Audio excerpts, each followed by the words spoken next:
Bonsoir à tous, ici Philippe. Ce soir, j'ai envie de vous raconter une petite aventure très simple, mais qui m'a appris beaucoup de choses. Vous savez, parfois, ce sont les petits problèmes du quotidien qui nous apprennent le plus, bien plus que les grands événements. Tout a commencé un samedi matin, chez moi. Il faisait beau dehors, le soleil entrait par la fenêtre de la cuisine et j'étais tranquillement en train de préparer mon café. C'était un moment calme, comme j'en aime beaucoup le week-end. Soudain, j'ai entendu un bruit étrange, un petit goutte, goutte, goutte qui venait de sous l'évier. Au début, je n'y ai pas vraiment fait attention. Je me suis dit que c'était peut-être juste une goutte d'eau qui restait après la vaisselle. Mais le bruit continuait, régulier, un peu comme une horloge. Je me suis dit, ce n'est rien, probablement de l'eau qui coule un peu. Pourtant, quand je me suis penché pour regarder sous le meuble, j'ai vu une petite flaque d'eau qui se formait doucement sur le sol. Est-ce que cela vous est déjà arrivé? Ce petit moment où on découvre un problème et où on ne sait pas exactement quoi faire? Moi, j'avoue que je n'étais pas très à l'aise avec le bricolage à ce moment-là. Je préfère souvent lire un livre ou cuisiner plutôt que de réparer des choses. Je me suis dit qu'il fallait d'abord rester calme. C'est toujours la première chose à faire face à un petit problème, je crois. J'ai pris une serviette pour essuyer l'eau, puis je me suis assis par terre, devant le placard sous l'évier, pour mieux observer la situation. En ouvrant la petite porte, j'ai vu le tuyau. Il faisait sombre là-dedans.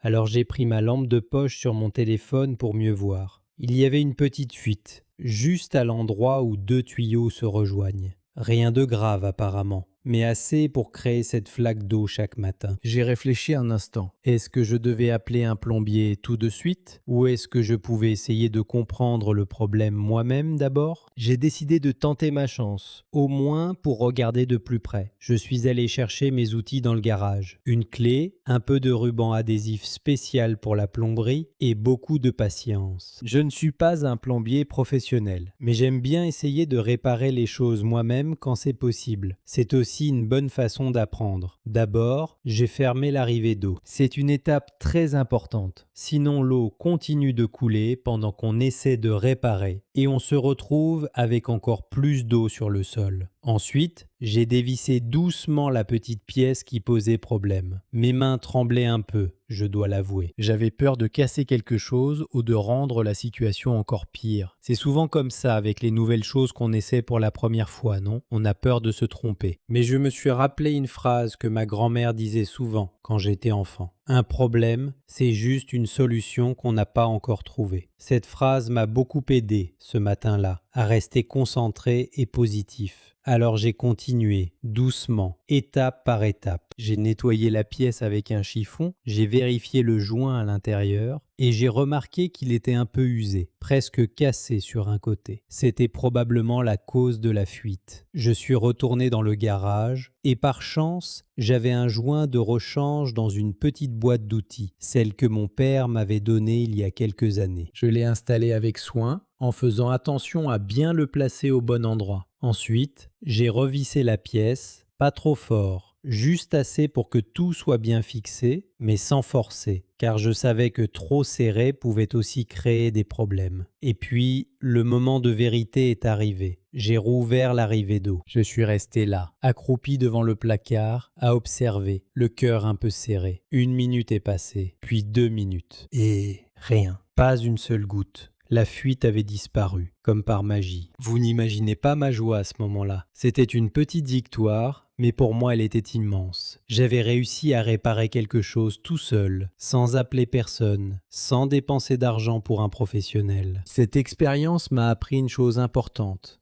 Souvent, les problèmes qui semblent compliqués au début deviennent plus simples quand on prend le temps de les observer calmement, étape par étape, sans paniquer. Est-ce que vous aussi, vous avez déjà réparé quelque chose à la maison pour la première fois? Un robinet, une lampe, une porte qui grince, une étagère qui bouge? Racontez-moi votre expérience dans les commentaires. J'adore lire vos histoires et vos petites victoires du quotidien. D'ailleurs, En pensant à cette histoire de patience et d'apprentissage petit à petit, cela me fait penser à la façon dont j'apprends aussi de nouveaux mots en français ou dans d'autres langues. C'est un peu la même chose, je trouve. On avance doucement, une pièce à la fois, sans se presser. C'est pour cela que j'ai créé mon application Carmilofox. C'est un outil que j'utilise moi-même pour apprendre du vocabulaire pratique comme les mots de la maison, du bricolage ou de la vie quotidienne. Il y a une image pour chaque mot, des phrases d'exemples simples et des exercices courts pour bien mémoriser sans se sentir dépassé. Ce que j'aime particulièrement, c'est qu'on peut pratiquer un petit peu chaque jour, tranquillement, comme quand on répare quelque chose morceau par morceau. Si cela te semble utile pour continuer à apprendre de nouveaux mots après cette histoire, tu trouveras les liens dans la description. Bon, revenons à notre histoire. Après avoir réparé la fuite, j'ai passé le reste de la matinée à ranger la cuisine, à essuyer le sol une dernière fois et à me sentir plutôt fier de moi. J'ai même rangé mes outils avec un petit sourire, comme si j'avais accompli quelque chose de vraiment important. Ma femme est rentrée en fin d'après-midi, les bras chargés de courses. Quand je lui ai raconté ce qui s'était passé, avec beaucoup de détails d'ailleurs, elle a souri et m'a dit « Tu vois, tu es plus capable que tu ne le penses ». Cette phrase m'est restée dans la tête toute la soirée. Parfois, on doute de nos capacités avant même d'essayer. On pense qu'on ne sait pas faire, qu'on va se tromper ou que ce sera trop compliqué. Mais souvent, il suffit juste de commencer doucement et de voir ce qui se passe ensuite. Le lendemain matin, en préparant à nouveau mon café, j'ai regardé sous l'évier, presque par réflexe. Tout était sec. Pas une seule goutte d'eau. Ce petit moment de calme, debout dans ma cuisine avec ma tasse chaude, m'a rappelé à quel point les petites victoires du quotidien peuvent nous rendre heureux, même les plus simples. Je pense que c'est un peu comme apprendre une langue étrangère d'ailleurs. Au début, tout semble difficile. Les mots sont nouveaux, la prononciation est différente et on a parfois peur de se tromper devant les autres. Mais petit à petit, jour après jour, les choses deviennent plus claires. Et un jour, sans même s'en rendre compte, on réalise qu'on comprend une conversation, qu'on peut lire une phrase sans problème ou qu'on se souvient d'un mot qu'on avait appris des semaines auparavant. C'est exactement la même sensation que quand j'ai vu que la fuite avait disparu. Depuis ce jour, je regarde les petits problèmes de la maison différemment. Avant, j'avais tendance à les éviter ou à attendre que quelqu'un d'autre s'en occupe. Maintenant, j'essaie au moins de comprendre ce qui se passe avant de décider quoi faire. La semaine suivante, une ampoule a grillé dans le couloir. Et cette fois, je n'ai pas hésité une seconde. J'ai pris un tabouret, une nouvelle ampoule et j'ai réglé le problème en quelques minutes seulement. C'était petit, mais cela m'a donné confiance pour la prochaine fois. Alors, la prochaine fois que vous rencontrez un petit problème chez vous, que ce soit un robinet qui fuit, une ampoule à changer ou une étagère à réparer, je vous encourage à essayer, calmement, étape par étape, sans stress. Vous serez peut-être surpris de ce que vous êtes capable de faire. Et si cette histoire vous a plu, n'hésitez pas à laisser un commentaire pour me dire si vous aussi, vous aimez bricoler un peu à la maison ou si vous avez une histoire similaire à partager avec moi. Si vous trouvez ces histoires utiles pour pratiquer votre français, vous pouvez aussi vous abonner à la chaîne. Cela m'aide beaucoup à continuer à créer du contenu pour vous chaque semaine. Merci infiniment de m'avoir écouté ce soir. J'espère que cette petite histoire vous a fait sourire et peut-être même vous a donné un peu de courage pour votre prochain petit projet à la maison, aussi simple soit-il. Je vous souhaite une très bonne soirée, prenez soin de vous et à très bientôt pour une nouvelle histoire. Bonsoir et à bientôt.